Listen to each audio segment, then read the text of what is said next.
샛별TV. 제목, 돈을 찍으면 왜 나라가 망할까? 베네수엘라의 초인플레이션. 안녕 친구들. 샛별이야.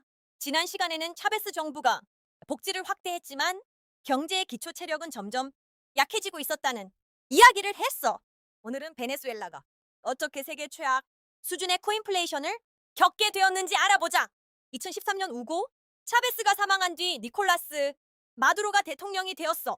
그런데 그가 물려받은 경제 상황은 생각보다 훨씬 심각했단다. 차베스 시절에는 국제 유가가 높았어. 석유를 팔면 많은 돈이 들어왔기 때문에 정부는 복지 정책을 계속 유지할 수 있었지. 하지만 시간이 지나면서 국제 유가가 떨어지기 시작했어. 정부 수입도 줄어들고 석유 생산량도 감소하고 있었단다. 문제는 복지, 지출을 갑자기 줄이기 어려웠다는 거야. 이미 많은 사람들이 정부 지원에 의존하고 있었거든. 그렇다면 정부는 어떻게 해야 했을까? 첫 번째는 지출을 줄이는 방법. 두 번째는 세금을 더 걷는 방법. 세 번째는 새로운 돈을 만드는 방법이 있었어. 마두로 정부는 사실상 세 번째 방법을 선택했단다. 중앙은행이 돈을 계속 찍어내기 시작한 거야. 처음에는 좋아 보였어. 공무원 월급도 줄 수 있었고 복지 정책도 유지할 수 있었으니까. 하지만 여기서 큰 문제가 생겨. 그러니까 돈은 단순한 종이가 아니야. 돈은 물건과 서비스를 교환할 수 있다는 약속이란다. 그런데 물건은 그대로인데 돈만 계속 늘어나면 어떻게 될까?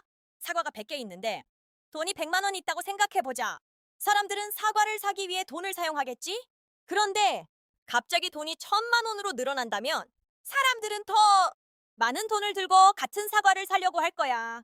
결국 사과 가격이 오르게 된단다? 이것이 바로 인플레이션의 기본 원리야. 베네수엘라는 더 심각했어. 돈은 계속 늘어나는데 생산은 오히려 줄어들고 있었거든.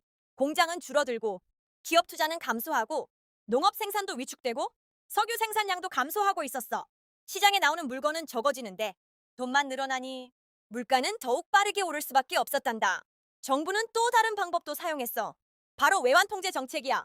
국민과 기업이 자유롭게 달러를 구하기 어렵게 만든 거지. 그런데 베네수엘라는 원래 수입에 많이 의존하던 나라였어. 원자재도 수입해야 하고 공장에서 사용할 부품도 수입해야 했어. 하지만 달러를 구하기 어려워지자 수입이 줄어들었어.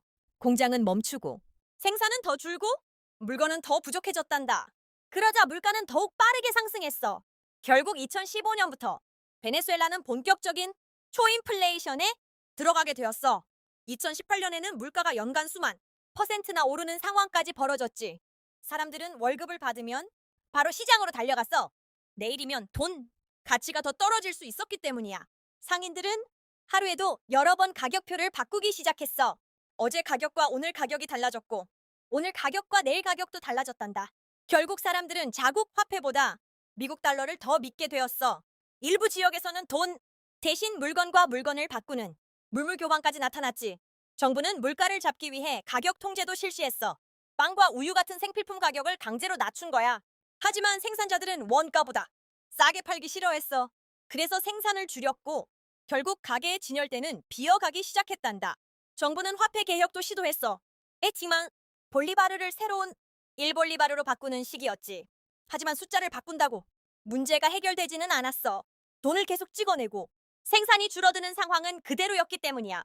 결국 새로운 화폐도 가치가 떨어지고 말았단다. 경제 위기가 심해지면서 국민들의 삶도 크게 어려워졌어.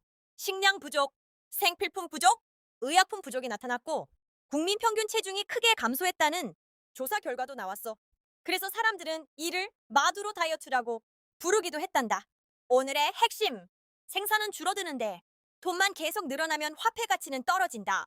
그리고 경제는 결국 신뢰 위에서 움직인다. 사람들이 돈을 믿지 않게 되면 경제 전체가 흔들릴 수 있다는 것이 베네수엘라가 남긴 가장 큰 교훈이란다.